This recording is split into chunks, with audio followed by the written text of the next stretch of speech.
FIFA world cup اور وہ بھی قطر میں، آخر ایک مسلم ملک انٹرنیشنل لیول پر مغربی یہودی اور عیسائی طاقتوں کے سامنے ایک اتنا بڑا ایونٹ ہوسٹ کرنے میں کیسے کامیاب ہوا؟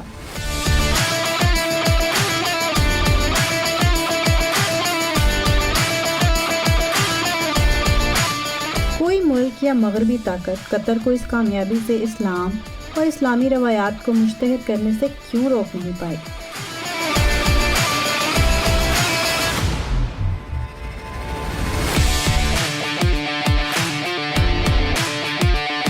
اس اسلام دشمن انٹرنیشنل معاشرے میں کیا یہ ایک اسلامی ملک کی بہت بڑی کامیابی نہیں ہے؟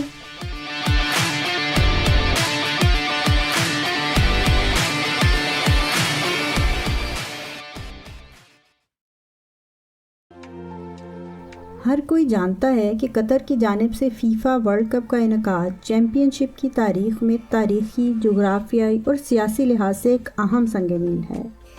یاد رہے کہ ماضی میں مشرق وسطیٰ کے عرب ممالک کی جانب سے اس کی میزبانی کے لیے متعدد کوششوں کے بعد بھی یہ کامیابی نہیں مل سکی تھی۔ تاہم اس بار قطر اس میں کامیاب ہو گیا اور اس کامیابی کی بہت سی وجوہات ہیں۔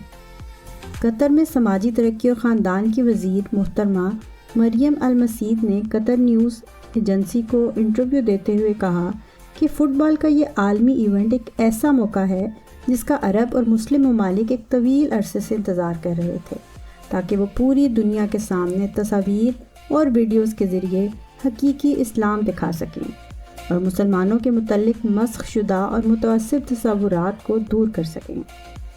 قطر میں وزارت اسلامی امور نے ورلڈ کپ 2022 کے دوران اسلام اور اس کی تعلیمات کو متعارف کرانے کے لیے ایک پویلین کا آغاز بھی کیا ہے۔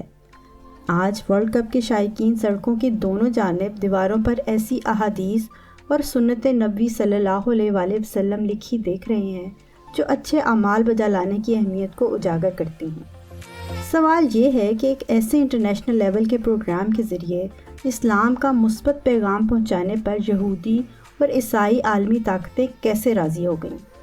تو اس کا جواب بالکل سادہ ہے، وہ یہ ہے کہ وہ راضی نہیں ہوئیں اور ان تمام مقابلوں سے پہلے، ان کے دوران اور بعد میں ان کی مخالفت جاری ہے۔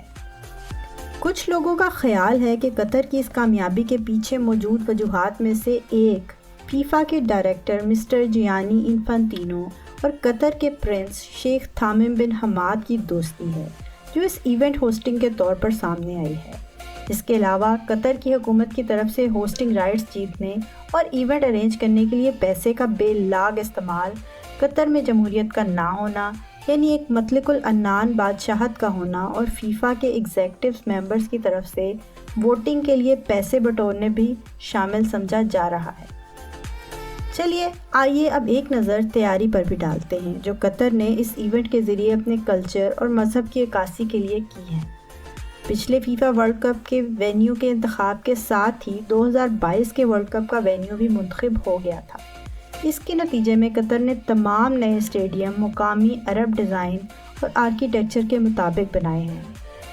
اس کے علاوہ ورلڈ کپ کی افتتاحی تقریب، اس کا معروف لوگو اور ورلڈ کپ کی علامتوں میں سے آفیشیل پوسٹر، مہمانوں کا استقبال کرنے والا سرکاری بل بورڈ وغیرہ، اس میں ہیڈ بینڈ دکھایا گیا ہے، ان سب میں قطر نے اپنے کلچر اور اسلامی روایات کی عکاسی کی ہے، جو فیفا ورلڈ کپ ایونٹ کی تاریخ میں ایک منفرد کام ہے۔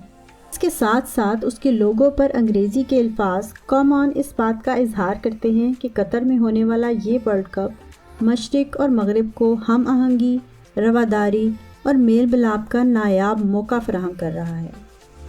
ان علامتی مظاہروں کے علاوہ اسلامی شعار کی پابندی کے لیے قطر نے فیفا ورلڈ کپ کے دوران غیر ملکیوں کے لیے بہت سے قوانین کی پابندی بھی لازمی قرار دی ہے، جس پر مغربی معاشرے کی آزادی اور بے راروی کے حامیوں کی طرف سے بہت سے اعتراضات اور مخالفت سامنے آ رہی ہے، لیکن تاحال فیفا تنظیم کی جانب سے قطر کو مکمل سپورٹ حاصل ہے۔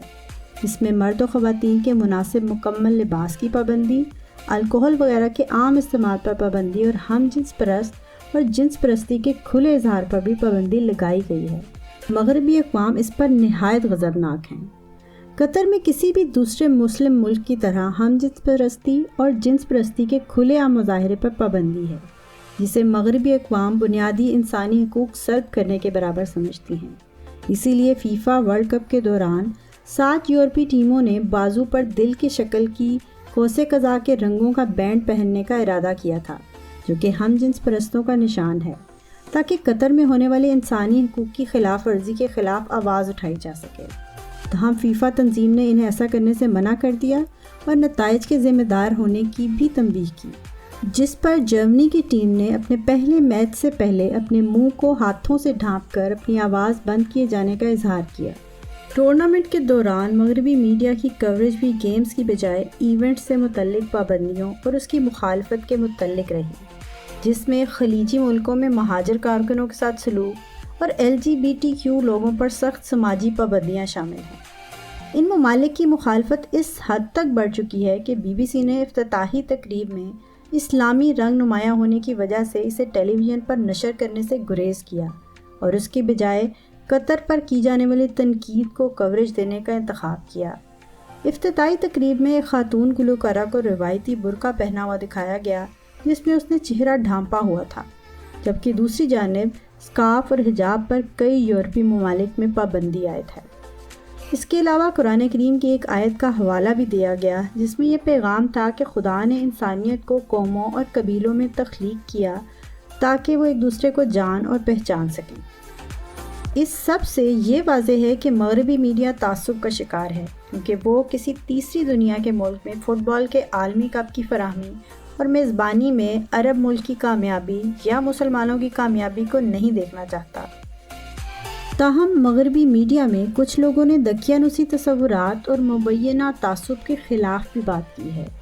دی اکانومسٹ اور نیو یارک ٹائمز میں بھی ٹورنامنٹ کی میزبانی کے قطر کے حق کا دفاع کرتے ہوئے مضامین لکھے گئے ہیں۔ اسی طرح ٹائمز آف لندن نے بھی ایک مضمون میں کہا ہے کہ قطر پر تنقید منافقت سے بھری ہوئی ہے۔ آپ اس معاملے میں کیا رائے رکھتے ہیں؟ ہمیں اپنی رائے سے ضرور آگاہ کیجیے گا، ہمیں انتظار رہے گا۔ اگر آپ اسی طرح کی معلوماتی ویڈیوز دیکھنا چاہتے ہیں تو ہمارے چینل کو سبسکرائب اور ویڈیو کو لائک اور شیئر کریں اور بیل آئیکن کا بٹن ضرور دبائیں۔